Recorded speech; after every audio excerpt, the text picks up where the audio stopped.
Hey, Martyr. Oh my God, hi. Listeners want to know what's going on with your love life. Oh my God, don't get me started. These apps have me going crazy. I'm on there for hours, but I can't seem to find a date.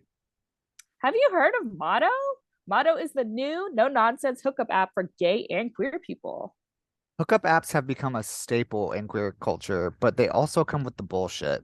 Headless torsos, blank profiles, catfish after catfish, and I feel like I'm always scrolling the grid.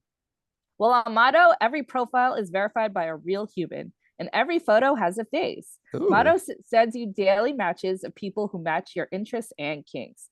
There are no fees, no ads, and no nonsense. I love that. Sounds like my kind of app. Get Motto today by going to the link in this episode's description or use invite code ZVOGS when signing up. That's ZVOGS when signing up. Ooh, I think I will. Motto, gay and queer hookups without the nonsense. Wig, did you just say wig? Wig, okay. I know, wig. I feel that already. Wig, okay. Wig, did you just say wig? Wig, okay. I am ready for my wig to go flying. And we're here. Ooh. Hi, kids. Hi. It I'm feels like Martyr. it's been a long time. I know. I'm Martyr, I'm September. and this is We Get Out. Don't know when this is coming out. You better know. Oh, okay. It's coming Figure it out out. soon. This is like, Um, anyways, enough about that. yeah, no one cares. No one cares. Caitlin, what are we doing today? Who are we talking to? What are we doing? Okay, so we have queer painter, drag, and improv performer David Puck. Woo! Woo! Welcome, welcome. Welcome. Hey, how's it going? We're surviving. We're surviving this heat wave, I swear. Oh, it's so gross today. Oh, Yeah.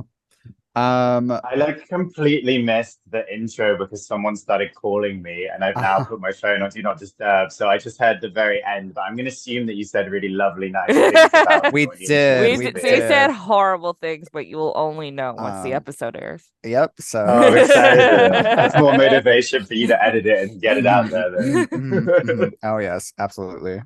Well, David, thank you so much for joining us today. Let's just get into it, Caitlin. Yeah. Where are So- you from originally? Yeah, I hear an accent, but I Yeah. don't have an answer. Yeah, some people find mine hard to pin down. So I grew up on the border of Wales in England. Oh, So if you've seen My Fair Lady, Hertford, Herefordshire, and Hampshire, where hurricanes hardly ever happen, I'm from Herefordshire, and that is our only cultural reference that exists mhm. in anything. Right. Very small town, very rural, and I grew up there. And then for the last actually, skip back. I was born in Florida, Oh, but my parents were British, yeah. And then I moved back to the UK when I was 7.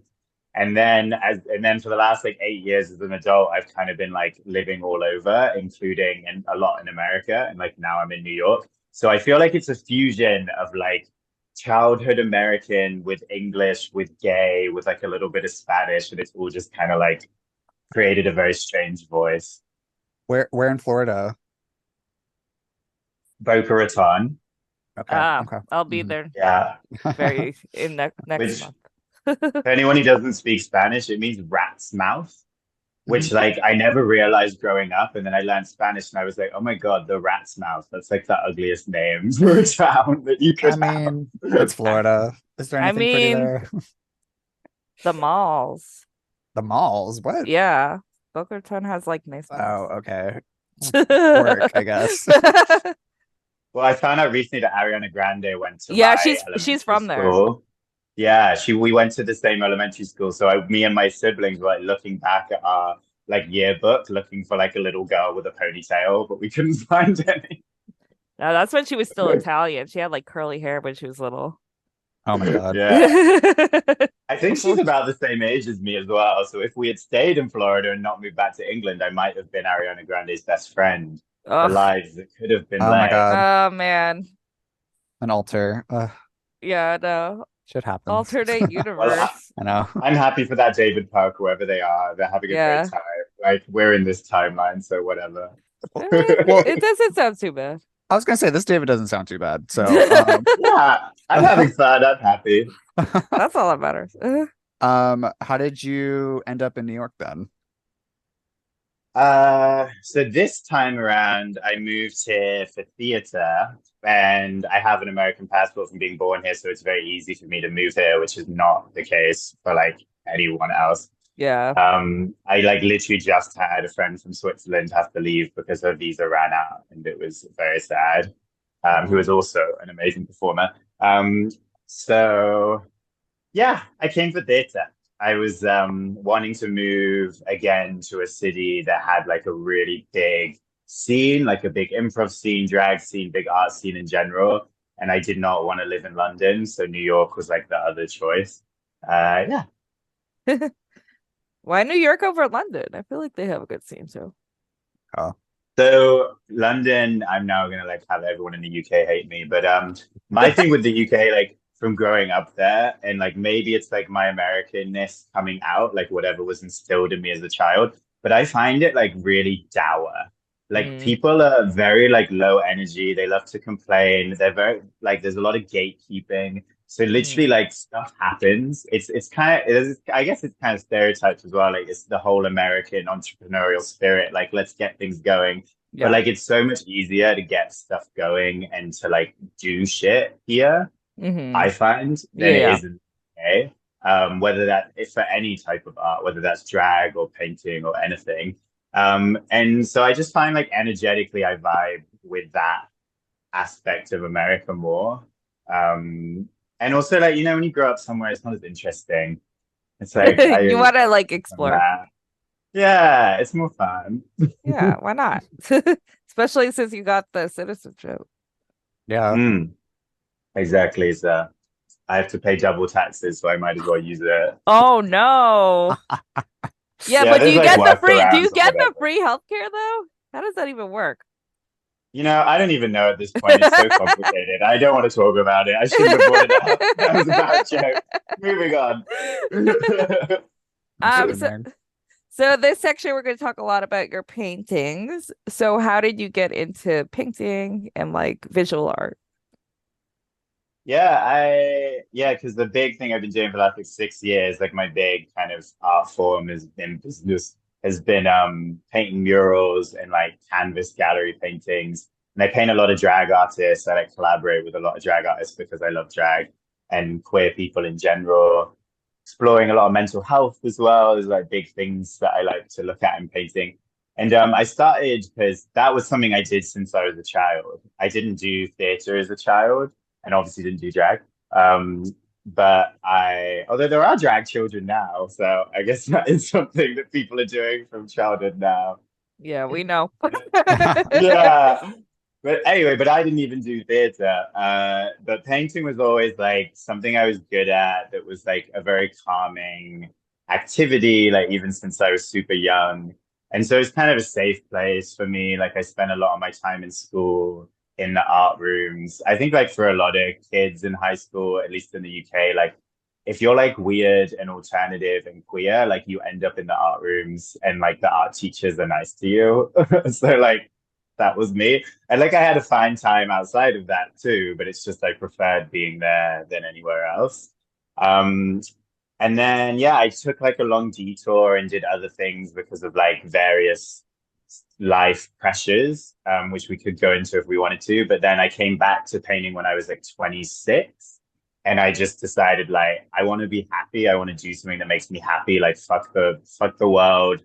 Fuck like capitalism, fuck like what people are telling you to do, just like do what makes you feel good. And like what's always made me feel good since I was little, painting, so I'm gonna do that. And then since then I've been doing that and like trying to find a way to make money and survive and exist, but whilst actually doing what makes me happy.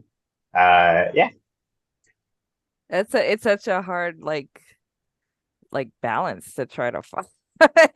Yes, it is. Martyr so much comes down to money. Yeah. No matter what the industry is, it's like it fucking rules us in every way. whether it's subtle or in like major ways, like everything comes down to it, which is like depressing. Draining. Absolutely draining. Hate it.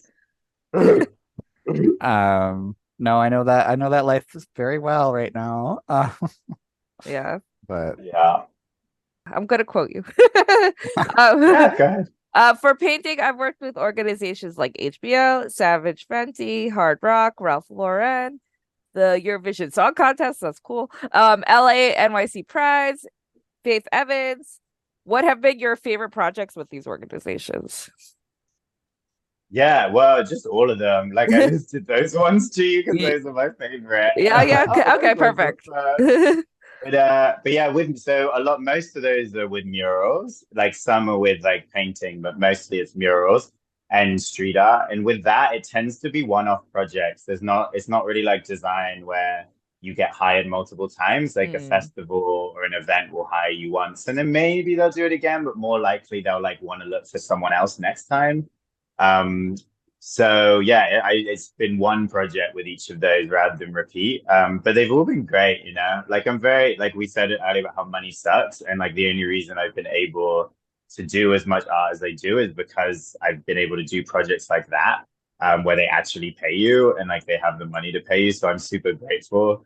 Because there's a lot of free, like most of the work that I do still even now is free, and it's for myself, and it's me putting money into it. And then eventually, like once every 2 months, something from like, oh, Ralph Lauren pops up, or like Savage Fenty pop up, and it's like, oh, now I can afford rent. And like at first, that was, as a freelance artist, that was really, really hard. Like when I first started, I moved to LA, and that's where I got a lot of these opportunities, was from being in LA, and I lived there for a year and a half. And it was like scary. I moved there with no art background at all. I'd sold one painting when I was living in Berlin for like 300 euros, and that was it. And I had no contacts. I knew absolutely no one. I like slept in my car for the first 6 months. Oh my And goodness. it was like a lot of like blind faith of just like, I just have to keep doing stuff, and hopefully like a project with money will come in. And like thankfully it did, and it just kept happening. And that was like 2017, 2018. But you really have to like trust the world that like eventually more money will come through, because freelance creative work is like super unstable, especially in murals, because like I said, you don't get those like repeat clients. And especially right now with creative industries just imploding on each other. So oh god, it's wild. Well, I'm a robot now. AI is going to do it. I mean, we're All all right. robots. So like whatever. I saw a meme the other day that was like the future I imagine was not the AI robots writing poetry and making paintings whilst like we do the manual labor. Like this is the wrong way around. Oh god. Oh I'm sure your AI has been like generated too from your work. I'm sure. Oh gosh. Yeah, apparently you can check it, and like, oh, you can? Websites, yeah, where you put your work in and it analyzes stuff, and I don't know, there's some way that it can tell how many times you've been referenced. I've seen some artists do it, and probably, I mean, my stuff's online. So. Yeah, it's not impossible. You've ever used like DeviantArt or anything? I'm sure they just like upload everything up. Oh, completely. And that's how it works. And like it's sad, and like because I straddle visual art and drag worlds. Those are my two favorite things that I'm performing. And you know, like I don't expect every performer or drag artist to like necessarily know about this stuff, but literally when the AI art came out, every single drag artist was doing it, and still a lot of them are doing it now. And it's like, and then you'll get people commenting under like, oh, you know, this is like super exploitative about the creatives, but then like everyone, like that's one person out of 100, and then the other 99 is just like, oh my god, so cool. So yeah. It's like I do feel kind of sad when I see that, because I'm like, come on, like you're an artist as well, like don't you get it? But I mean, like people just don't know, like, and there's no reason why you would know. The only reason I know about it is because I paint and I have painting friends. Otherwise, I would also be like, oh great, AI art, love it. People just want like free stuff that they don't have to put any effort in. Yeah. Exactly. Yeah. Everyone wants free stuff all the time, even fucking massive businesses. Like I was talking earlier, like, oh, I'm grateful these businesses have paid me. Plenty of those businesses try and get away with not paying you, and they will if they can. It doesn't matter how much Absolutely. money they have. Yep. They don't care. It's rough out there right now, girls. Pay your artists. Yeah. Yes. No more There's a piece AI of- art. There's a piece of street art near where I live in Bushwick that is like just a fancy writing saying like K artist, and I love it. I just walked past it the other day. God. The girls in Bushwick are suffering. No, they're not. We're melting. That was a joke. Melting in the Oh God. heat. Let's not start a turf war, Caitlin, with the Bushwick girls. They're all from the Midwest. It wouldn't take much. Are you not Bushwick girls? Where do you guys live? You're in Williamsburg, I'm in Williamsburg. but you're a transplant. I am. I'm born and raised New Yorker. Okay, and where do you live now? I'm currently in Manhattan, Murray Hill. Okay, cool. I've been hopping around and I just moved to Bushwick, and then I was here a couple years ago for a long summer. And where did I live then? Oh, I lived in Bushwick then as well. So I tend to end up around here. There's a lot of street art around here. Oh yeah, it's yeah. great. It's beautiful. I love the art Bushwick. I just like seeing it all. It reminds me a lot of Miami. It's fun for a visit. I'll say that. It's fun for a visit. I'm gonna start at turf war, I swear. Anyways. So you talked about this a little bit earlier, but you've painted a lot of queens from RuPaul's Drag Race. What has that experience been like? Oh yeah, it's interesting. Very variable because it comes about in like very like different ways. Like sometimes they'll approach me, sometimes I'll approach them, sometimes I'll just like paint it for fun and we've never even spoken, and then they'll see it and reach out to me. Sometimes I'll do that same thing and they never even notice it. So like it's very, very variable, and I have like a very differing levels of relationships with them. I think sometimes people see it and they assume like, oh, you must have like come up with the idea together. But a lot of the time it's actually me doing it, or me like approaching and being like, hey, how would you like a piece of street art? And like for the most part, it's great because, you know, I love drag, I love art, and generally, especially the queens that I like to paint tend to really love art and have like very creative drag themselves. And I'm often trying to do it in neighborhoods that are like close to, or at least the same like city or area that they're from. So it makes sense. Like that doesn't always happen, but sometimes. So yeah, it's just nice because it's not very common. Like especially back when I first started doing it, well, it's been like 6 years now. Like the reason I did it was just because I loved drag. I wasn't doing drag myself at the time, but I loved it. And I just wanted to paint what I loved. And then it kind of blew up because no one else was really doing that. A lot of the like big drag murals that have been around are even like often by straight artists that have just been hired by someone to paint drag like one time, but then the rest of their portfolio is not dedicated to queerness. Whereas like I think what makes me different is that I've really like dedicated my entire artistic personality to queerness because that's who I am. And that's very different to someone who's just hired to do a project and they like don't even know anything about it. So yeah, I've done a lot of them and it's fun. It's fun. People tend to be nice. Who have you been your like favorite collabs to work with? It was super nice. I loved Sasha, although we never actually met in person, but just talking with her and Johnny, Sasha Velour, sorry. They were really supportive. Obviously, she's into art, and she made like a great video with it. Sasha Colby, who I worked with before she was on Drag Race, and she was just so nice.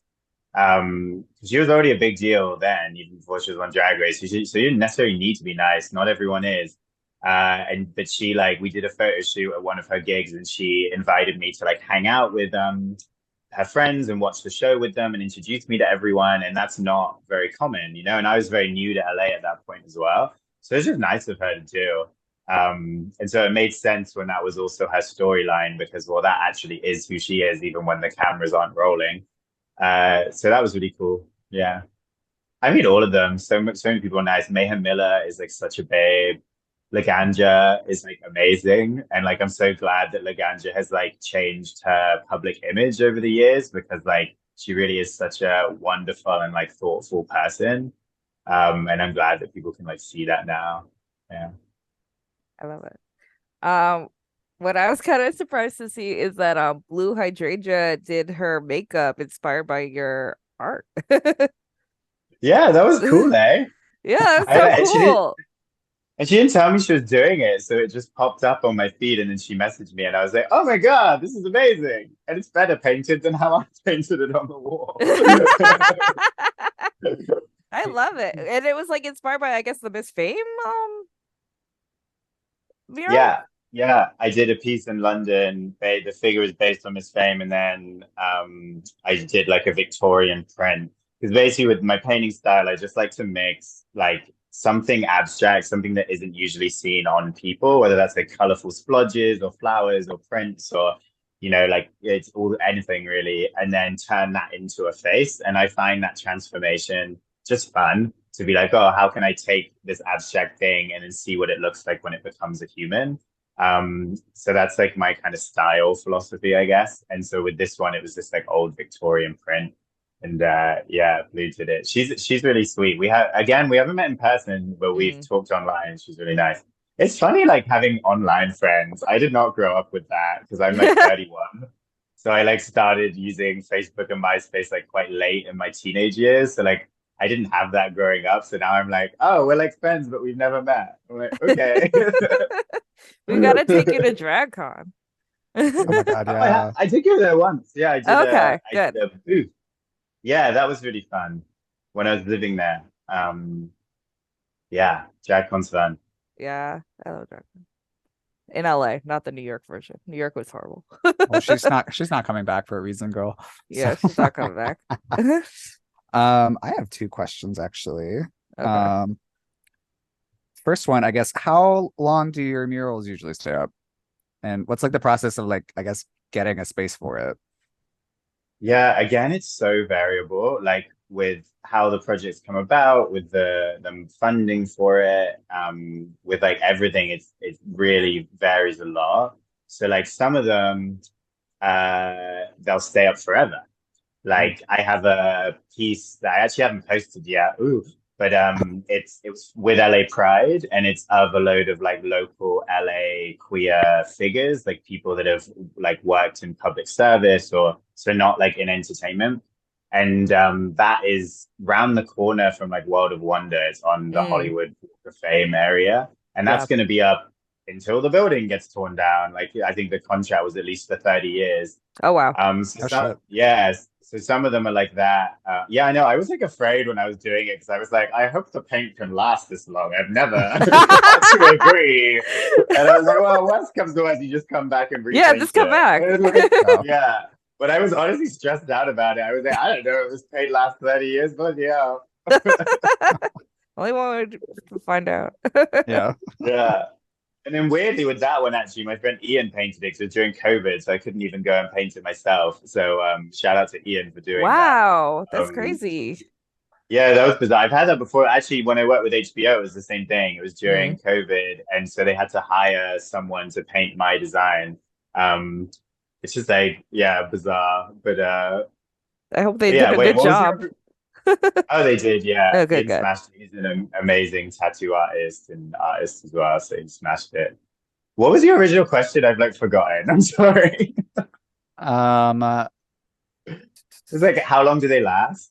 I guess that was I think that was part two. And I guess just how do they come about? I guess like getting this space, like if it's not necessarily like something commissioned, like where do you find the space for that? Yeah, so yeah, length of time is super variable, like we're talking about, and then how do you get them? So if it's like a commissioned project that I'm approached for, like obviously that LA Pride one, then they sort all of that out and they just come to me and it's done. And I love that because it's easy. And then either we'll like protect it somehow, or there'll be some sort of agreement about what to do if it gets like painted over. A lot of them, a lot of them are me finding them, like kind of similar to like working with drag artist, it's like it's a lot of me going out there and knocking on doors, messaging people. Like I do a lot of just wondering, like I have albums in my phone of like walls around the city that I've taken photos of that I'm going to approach the building owner to ask if I can paint there. And it takes a lot. You have to ask a lot of people until someone wants it. And so, yeah, it's just that. It's like being like a door-to-door salesman. It's weird, but for art.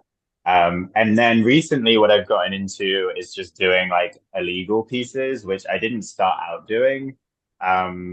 So I like was involved in graffiti and I would do like graffiti festivals and have graffiti friends, but that was like not my vibe at all. I was like, I want to be chill. I have anxiety. I don't want to be looking over my shoulder, like worrying that the police are gonna like arrest me. So I never got into that. But more recently, I have been doing it. But because I worked out over the years that actually, if you pick your spots carefully, like no one cares. So I did. I haven't posted yet, but I did a piece of a drag artist called Mauve, who's amazing, from Brooklyn, and we did it around the corner from Metropolitan as part of this like Museum of Drag project. And I was just on like a building hoarding, and like police went past me. It was in the middle of the day, and I just like put on my high vis jacket, and I like make it like try not to give off like an anxious energy, and like pretend that I'm supposed to be there. And then I just do it. And so recently I've been doing that more because I hate admin and I hate bureaucracy. And it's like I just like making art, and I wanna spread the joy of drag, and I wanna like paint. And so like having to spend ages tracking down walls to convince people to showcase art on them is just like not how I want to spend my time. Like the whole admin of it. And like I'm very thoughtful about where I pick my spots. Like I'm not going to go and like graffiti someone's house. Like I'm doing yeah, right. I'm doing spaces where like nobody cares. So like it really like I don't know, in case anyone's like anti-graffiti and listen to this, like, oh, how dare you like go and paint somewhere that doesn't belong to you? I'm like no one cares. Like it's a building construction hoarding. Like it has like it has nothing on it, or it has terrible posters or like whatever. So yeah. You're making Brooklyn beautiful. I've seen the Mauve mural actually. I didn't know it was you. Because I think he posted about it on Twitter. Him and his wife were talking about it, and we were just like, we gotta go see it. And I work at Metro all the time, so I'm always over there. So no, I'm going there tonight. I'm gonna do Mad Mondays. Oh, okay. Oh, you and everyone else that we know. Oh yeah. I might make a guest appearance, but I usually don't perform as much there anymore.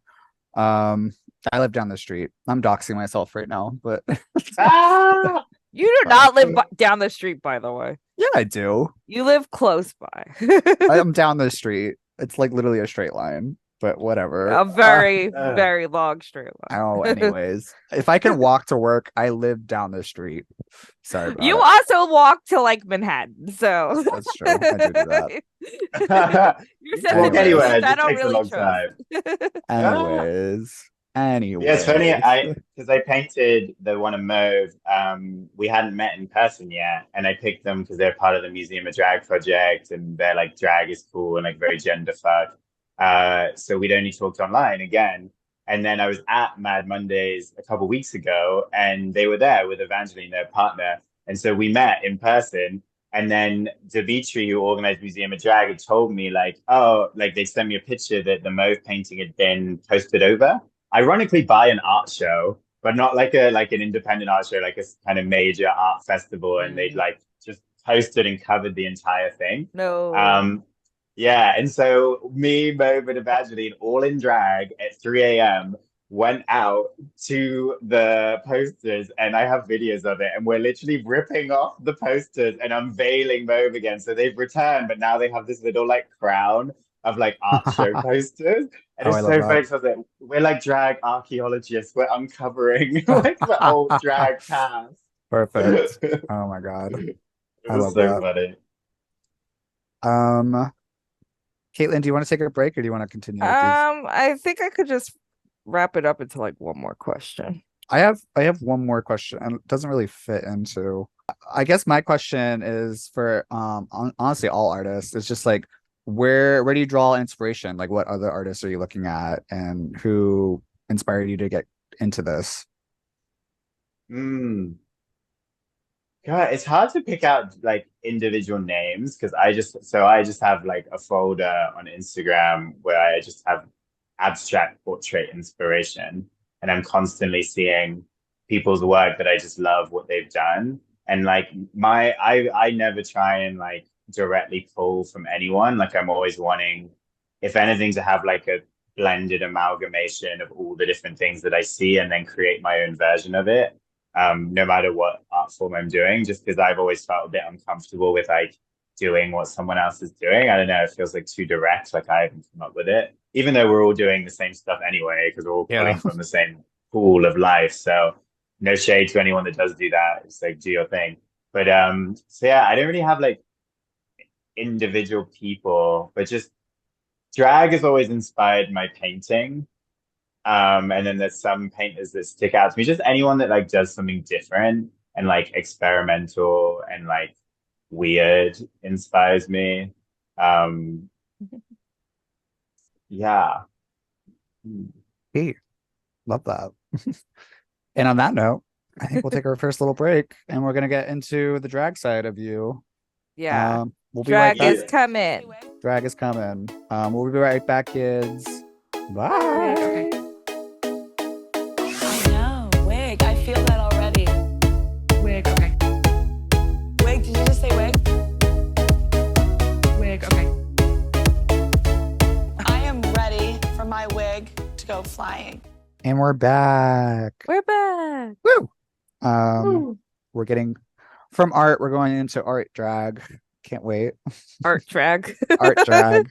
Is Hey, that the next like competition? Art drag. Oh, art drag. No more competitions. Anyway. I love how you say can't wait in like the most monotone, unenthusiastic voice ever. Like, I can't wait. Can't wait, Diva. People always think I'm being sarcastic because I often have a very monotone voice. And I'm like, no, I'm being sincere. This is just how I sound. It's mostly because I'm reading stuff while I'm talking. So I'm No, that's how you talk all the time. Don't even. I'm consuming words as I talk. Well, because I'm reading Wow. words as I'm speaking. You're reading War and Peace? Yeah, I'm reading War and Peace. It was the best of times, the worst of times. Multitasking. How I try. Anyways, enough about me. That was A Tale of Two Cities. Whatever. Tell us more about what you're reading. I want to know I guess you're reading not then. reading. Oh my god. I'm getting red right now. Anyways, I'm cutting all of that. No, we're keeping it. Fine. Anyways. From visual art to a visual drag artist, how did you get into performing? For the listeners who can't see, I just did a little flurry of the hands. I feel like that was important for my current energy. How did I get into performing? So it's a bit of a wonky timeline because technically I started like years ago in Sacramento when I was working on a weed farm trimming. And that's how I know, random. That's like how I started doing painting, like how I supported myself to paint before I made money from it. I would like trim for a bit and then go paint, trim for a bit. And so while I was trimming, I would like on the weekends like go into town and like do like the open drag stages and then go back to the weed farm. But I was so bad. Ugh. And then I like took really long breaks. So I had like an incredibly long baby stage that had long breaks within it. And then, because I was like not a performer, like I said earlier, I didn't do theater as a kid, largely because I had horrible stage fright. I found it really, really hard to have attention. Like even a small group of like my friends, if they like all paid attention to me at the same time, I would like go red. Like people used to comment on it a lot that I would like blush red whenever people looked at me. So I was like, and I wasn't shy. Like I had a lot of friends, but it was just something about having attention and especially being on a stage that just like triggered me like massively. So I never saw myself as a performer. And so when I did do it, because obviously there was something inside of me that still wanted to, I was like so bad because I was just completely overwhelmed by the nervousness. And then a couple years ago, well, I did like a lot of trauma therapy and other life things also, but I got into improv, and improv really like unlocked my stage fright for me. And then once the stage fright went away, everything just like flourished, and suddenly all this like creativity and these ideas and like all this ability as well. Like I think I'm a good performer now. Like obviously I'm still developing, but I like what I make. And that's like translated to drag. I do stand up, I do burlesque, I do improv, obviously. That's like my main one. And yeah, it's like my main joy now. So for like the last couple of years, I've just been obsessed. So painting used to be like my biggest passion, and now they've kind of like switched. Yeah. And now I'm just performing a lot because I love it. What is musical improv? So it's like putting on a musical theater show, but doing it all improvised. So the plot, the characters, the music, the dancing, everything you're making up on the spot with your team. And it can vary like the forms, but quite common is people will do like a half hour, so like a short musical. Or like some teams do like an hour. So you can even do like a full length musical, like a Broadway show, but it's all improvised. And yeah, and it tends to be comedy. Improv really lends itself to comedy. And it's like the most joyful thing in the world. Like I love it so much. Like even more than drag, which is crazy. But then I put musical improv in my drag, so I combine the two things. Literally like my next question. Yeah. But you also play piano. Did you always know piano? Yeah, I did that since I think I started taking lessons when I was like 7 or something, like when we moved to the UK. So I did it as a kid, yeah. And I don't think I was ever that good at it. And like, yeah, that's how I knew I had stage fright, because we had to like do recitals and I would be there like shaking. Even my like driving test, I was shaking so much doing my driving test. I was like, how did I pass when like my foot was constantly tapping the gas, making my the car God. go like crazy? And we had to drive a manual in England, so you have to do the whole clutch as well. I was like, anyway, yeah, nerves were not my friend. But yeah, I played piano since I was young, but also took really long breaks. So I can play now and I use it in my act, but I'm definitely not a pianist. Because I took years and years of just not doing it at all. Because I've always been someone, even though now I've like really focused on painting and like the type of performance I do, I've always just like doing different things. I'm like totally a jack of all trades. So I would like do piano and then like stop it and then learn the saxophone and then learn the guitar, and then it'd be like, oh, now I want to sing, now I want to do this. And like I'm just always picking up different hobbies. You've gotten to perform all over the world. What have audiences been like around the world? Yeah, it's been fun. And it's funny because I feel like when I write that in like a performing CV, I can twist it to make it sound like, oh, I'm so successful that I get booked everywhere. But actually, I go to the place first and then find the booking. Which I mean, as like long as you get booked, it doesn't matter how you do it. Yeah. But I think that's like a trick if you wanna like for like performers in general, like don't wait. Like I hear this a lot of times, really successful performers, they're like, oh, I get to travel the world now, and now I get to do that. And it's like actually a lot of people, like at least Americans and Europeans, you have it within your ability to travel. Like it's like rent in New York is more expensive than traveling to most places in the world. So you could totally just like sublet your apartment, go and travel, and then find a show, and then you're like doing what these like drag race queens are doing. You know, I know it's not exactly the same, but still, it's like one of those things where I feel like travel is attainable for some people, not for everyone, obviously. Wait, what was the question again? Yeah. What have audiences been like in all these different places? Oh yeah, it's interesting. So like UK, I mean, so I heard you guys talk on one of your episodes that I listened to about like the difference between Manhattan and Brooklyn audiences. And that like really struck a chord with me. And like I've also been experiencing that here. That like it's really about finding your audience no matter where you are. So I think everywhere in the world there are people that appreciate what I do, which is like arty, theatrical, weird drag. And then there's also people that want to see drag race drag. and that is anywhere in the world.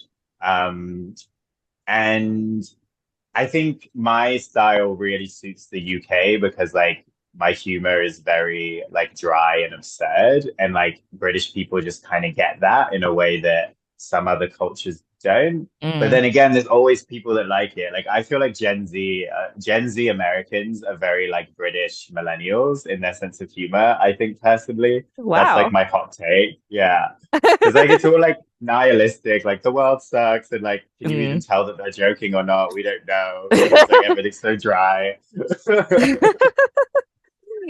That's deep.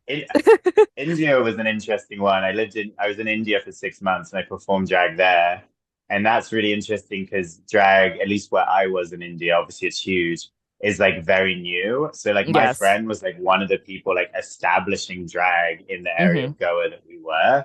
And so there was like a handful of queens in the entire like area. And so like when I come out doing what I do, I feel like my drag makes sense in the context of like if you are used to seeing drag race drag, then I come out and you're like, oh, that's funny because that's different. Whereas if you're not used to seeing drag race drag, you're just kind of like, what the fuck is this like school mascot? Like, what do you like? The context like doesn't make sense at all. So like I noticed that people were even more like, what are you even doing? Like, this isn't a children's TV like show.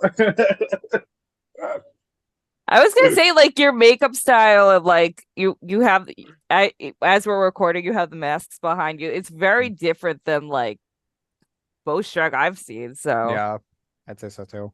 I was gonna say it looks like because we were talking about musical improv. It's like cunty Beauty and the Beast. Yeah. That's what I'm getting. I get that a lot actually. I think that's like because it's objects. Like I that's my main thing I love doing is like personifying objects and thinking and performing about how would this object view the world and view how humans are using it. Like it's a lot about like how humans treat the world around us, like via how an object thinks.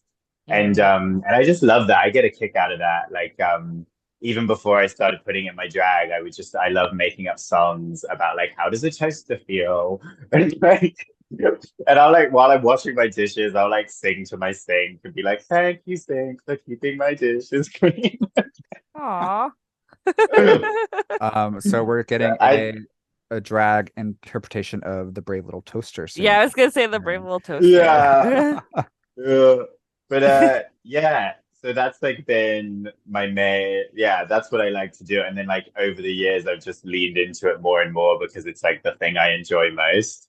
And one of the things that actually a teacher I had told me is that what's interesting is like, so my performances are not Beauty and the Beast at all. Like, as you can probably tell from talking to me, I'm like very like anti-capitalist. I can be quite like dark and like depressed about the world, and that comes into my drag a lot.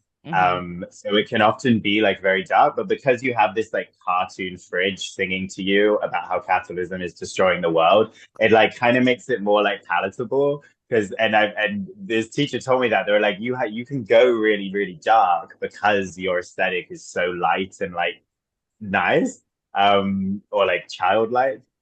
So I find that like mixed together like really fun. Like I think it looks childlike, but the shows I do are definitely not for children, and I do not perform for children. Like I've never done that. Yeah. You did sing in the subway about Drag Queen Story Hour. Yeah, there weren't any children present. Although I guess yeah, oh yeah, about Drag Story. Yeah, I did. Yeah. But even that, I was saying like, "Fuck you, parents." That was the moral of that number. I was like, "You parents are dumb. Fuck off." I kind of like the idea of like drag anywhere kind of aesthetic. Oh yeah, because it's kind of like your art as well. Like it could just be anywhere for anyone to consume, I guess. Oh, definitely. And I could do shows that kids are in. Like I'm doing a show in Coney Island this weekend, and I had to double check like, oh, is it 18 plus or not? I just think like when I'm allowed to go off the rails and just be myself, I'm gonna go to like quite like dark themes. Which sometimes is appropriate for children. Yeah, children can learn about anti-capitalism too. It's That's just like right. how you phrase it. Yeah. I mean, the original fairy tales were pretty dark, especially like Grimm fairy tale. Exactly, the non-Disney-fied versions are Yeah. horrific. Yeah. German fairy tales, they're really dark. Yeah. What have been some of your drag inspirations? Because I feel like your look doesn't look like anything that we're used to. I feel like it's kind of its in its Yeah. own lane. Yeah, I think aesthetically, that it just developed myself through like, oh, what do I enjoy doing? And like the very first one I did, I was a cigarette because also the big thing about my drags, I make it all out of cardboard that I find on the street. So it's very, very, very low cost. So even when I do those gigs in Manhattan where I get like $5 tips, it's like, hey, I still made a profit. Woo. And that's actually a big like value of mine is I really don't think that any art should need to be expensive. I think everyone should be able to make art and be able to participate. So that's like a big belief that I have. So I'm really, and also it helps me because I don't have to spend money. So like, that's like a really big part of what I'm doing. I lost my train of thought again. What was the question? What are your like drag inspirations? Oh yeah. So that was it. It's because I was saying the cigarette. So I just had paper in my room that I was painting on, and I looked at it and I was like, if I like wrapped this around myself, I would kind of look like a cigarette. And then I did a cigarette number, and that was the first time that I did an object, and it was really fun. So they just kind of like developed from there. And then while I was already on my way, one person who's been now a big support because we've become online friends is Lucky Stars, who's the Lucky Stars with Zeds on Instagram, who's in Miami. And they also do like kind of objects and like cartoon creatures. And they're amazing. Like check them out. And we like now talk a lot back and forth because like we have a similar style. So they inspire me a lot now, especially because they often make their objects still very feminine and glamorous, which I find interesting because like I'm not at all. I like literally am a wine glass with like no human shape to me at all. So like we're similar, but we're also quite different. But they're really great. And then like just again, like similar to painting, anyone like I love concepts. So like anyone that has like a fun concept. I'm inspired by like loads of queens. Not so much aesthetically, but in like the sense of humor and how you like just tell stories. Yeah.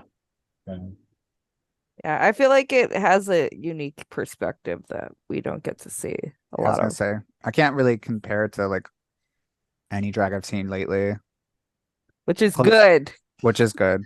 I was maybe like the closest thing would be like Nina Bonina Brown on like season Yeah, 9. a little bit of that. A little bit of that, but Oh, not. yeah. And Lucky Stars is Nina's drag daughter. So that makes Ah, sense. Yeah. Yeah, it's funny, like Nina, like I think Nina's great, but like I've watched Drag Race forever. For some reason, it didn't really connect at the time in that way. I don't know Mhm. why. I do think she's really great, and now obviously her drag daughter, I like, is one of my favorite drag artists. Um, but maybe it's just the period of time that I was in. Like, I really believe that like so much of what we experience in life is just whatever we're going through at the time. So when people are like, "Oh, what city do you like?" or like whatever it is, it's more about it's not really about the city, it's about me. And like Mhm. so different queens connect at different periods of time. So yeah, but Nina's great. You know who I love actually is Charity Case, who was on Drag Race Mm. UK. And Yes. I interviewed them for a podcast that I do where I live paint people while interviewing them. And she was like not appreciated by Drag Race at all. I rewatched No, the No, other she was night hated. and they they did didn't know not what to get do it. with her. Yeah. And it made me mad. Like it made me mad at the time, but then I rewatched it the other day and it made me even more mad because I'm like, she is incredible. Feel like it There, might not have been the right platform for her.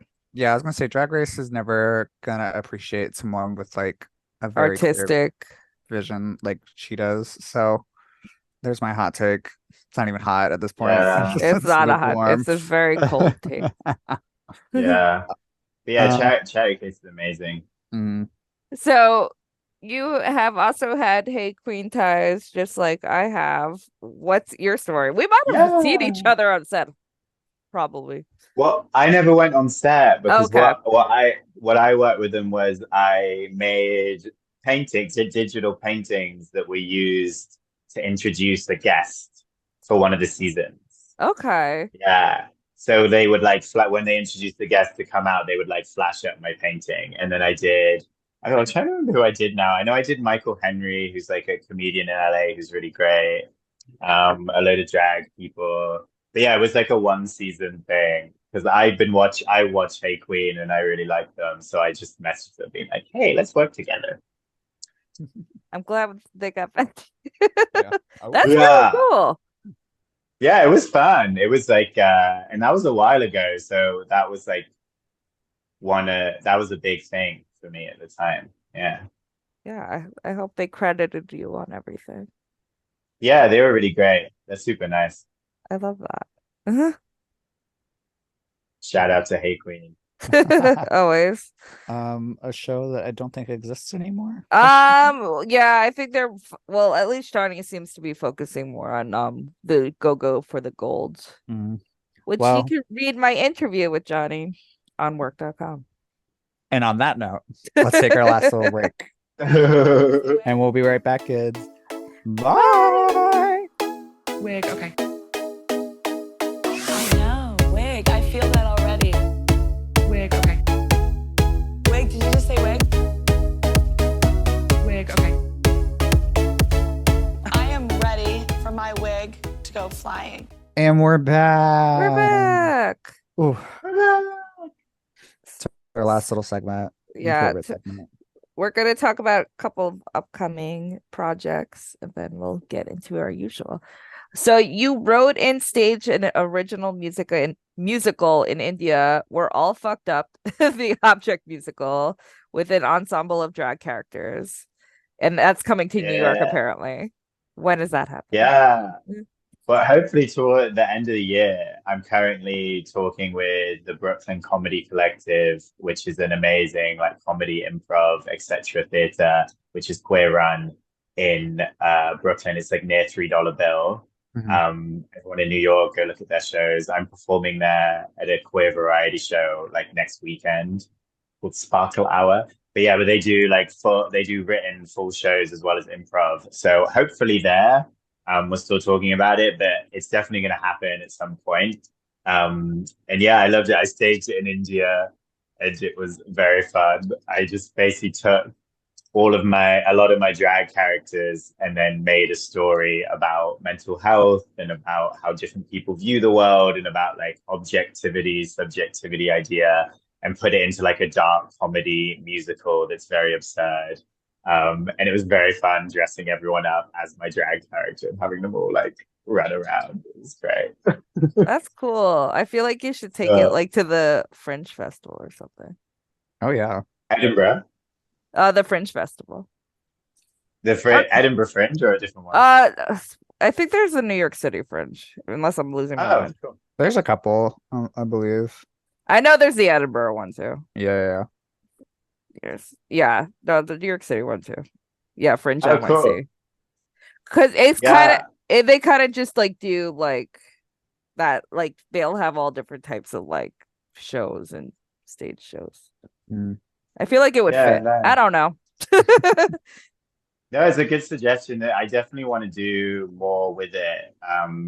Because I've done quite a lot of like solo and like improv ensemble performing now, but like actually putting together a whole like written show with a cast is like a whole other beast. Mostly just like wrangling people to get them to rehearse. That's like the hardest That's hard. part. Yeah. Especially with other yeah. creatives. Yeah. Oh lordy. Well, there's The enough people admin. here that someone's gonna do it. Yeah. Yeah, and like I sort of referenced earlier in our talk, like that was a big motivation for coming to New York. And like already, I've only been here for a couple months, and I think I have a show like every night this week because there's just so much happening. And like by comparison, I was in Bristol in the UK. That was the last place I like lived and was performing, and it's amazing. It's a beautiful place, super artistic. I love it. But like, there's not even 1%. Really of what there is here. Like it's like the amount of opportunity is just insane. So yeah, I love it. I'm very happy to be here. We're happy to have you. Exactly. So I was going through your Instagram, and it said that there's a queer street art documentary coming out about you called Out in the Streets. Oh yeah. So it's not just about me, it's about queer street art in general, but I'm Okay. I'm in it. Yeah. And I was just laughing at myself because I was like, do I want it to just be about me? Maybe.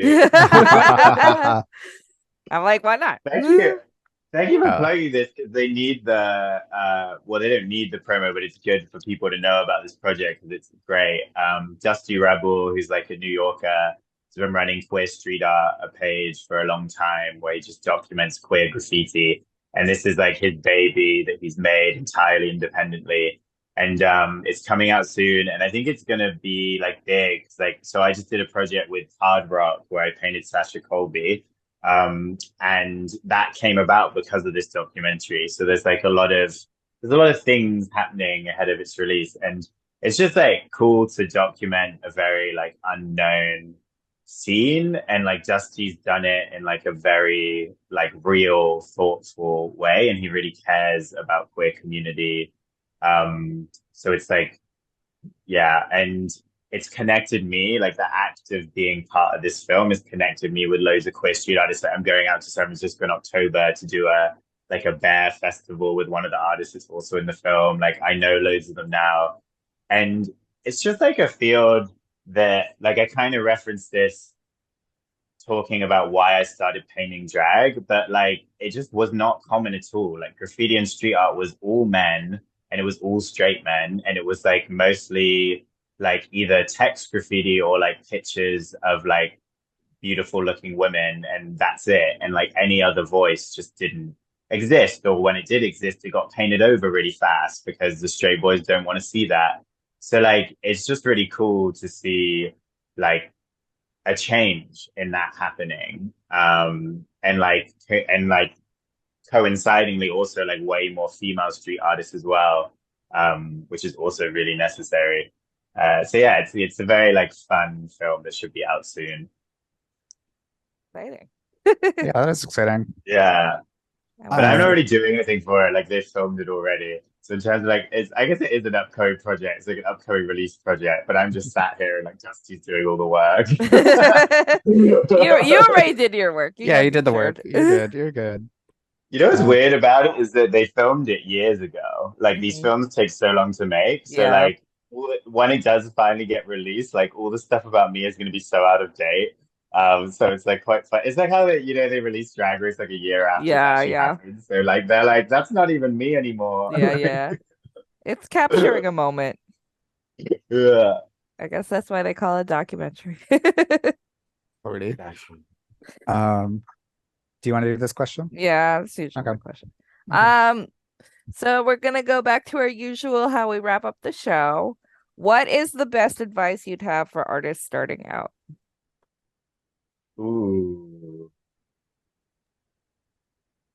Yeah, it's a big question. I know the main things that have really like helped me in terms of like career and like opportunities, but also in terms of like my own creative satisfaction has been like one, like try and move to a place where you're supported, like a place that has a community that like gets you and like has a big enough community that you can find like people that get what you're doing, if that's possible for you, or like find it online if you can't physically move. But I really believe in like real life being in a place.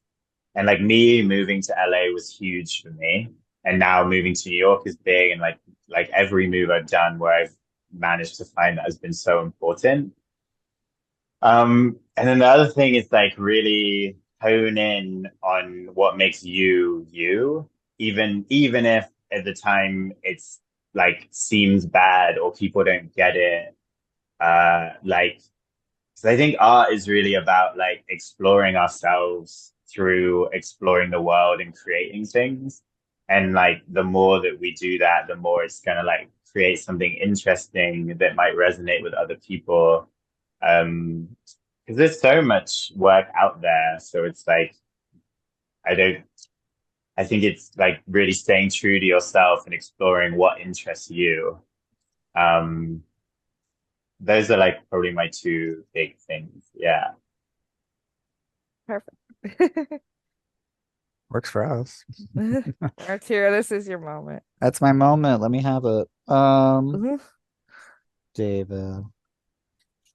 Can you tell us a crazy moment in nightlife or in the art world that you've experienced? Something juicy, something scandalous, anything that pops up in your head? Salacious, licentious.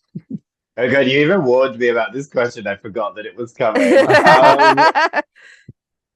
Well, yeah, I joked about this before. Like, my memory is so bad. I'm just gonna go with a really recent one. So, like, very recently, I was in the woods at like a Radical Fairy gathering, who are like a beautiful, amazing community. And I've like spent a lot of time within Europe, and like in other places in the world as well. And they like made a musical, and someone got pissed on stage and as part of the musical. And I was like, looking, me and other people watching it, we were like looking like, is that a penis? Is that like a water bottle that they're like pretending is a penis? And I was like examining it, like, no, that's his actual penis. And I was like, there's like 200 people watching this show, and this person managed to pee on someone in front of everyone. And I was just so impressed. You know, like I sometimes clam up at a urinal, let alone when 200 people are watching me. And he peed for such a long time. It went for so long. I can tell you're That new to was New York. And this was in Vermont. It was in the Sounds about right. Yeah. That sounds correct. Listen. Yeah, that was fun. Brooklyn has a long history of pissing on stage. Yeah. Oh, is that boring then? All right. No. I'm just saying it is continuing the tradition continue of the pissing traditions. on stage. We love a pee story, but Okay, because I have more in the archives. I can go into the no, you're brain. fine. It's up to you. It's up to you. Oh, wait, I will tell you one more actually, because this Yeah, one okay. made me laugh and it's kind of important for myself. I don't know if it's salacious, but I remember when I was living in London, I started going to like fetish parties when I was like 21. Not so much for the kink side, but more just to like explore areas that were more like experimental and weird and like accepting of that and etc.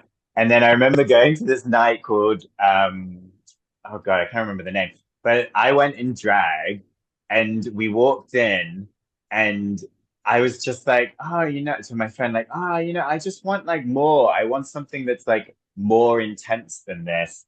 And she was like, babe, look up. And above us, hanging from the ceiling it was a naked guy hanging from an upside down crucifix. And she was like, I don't know what you want that's more than this. You're going to have to move to like Berlin or something. And then I did move to Berlin. Sounds about right. And Was Berlin more intense? insane. I think it is more so than Yeah. London, yeah. It's just like every party in Berlin is a sex party. So it's just the sheer amount of things means that there's probably more like salacious things as well. London has them, but they're not as common. Yeah. And on that crucifix was Martyr. Yeah, that was me. That was absolutely me.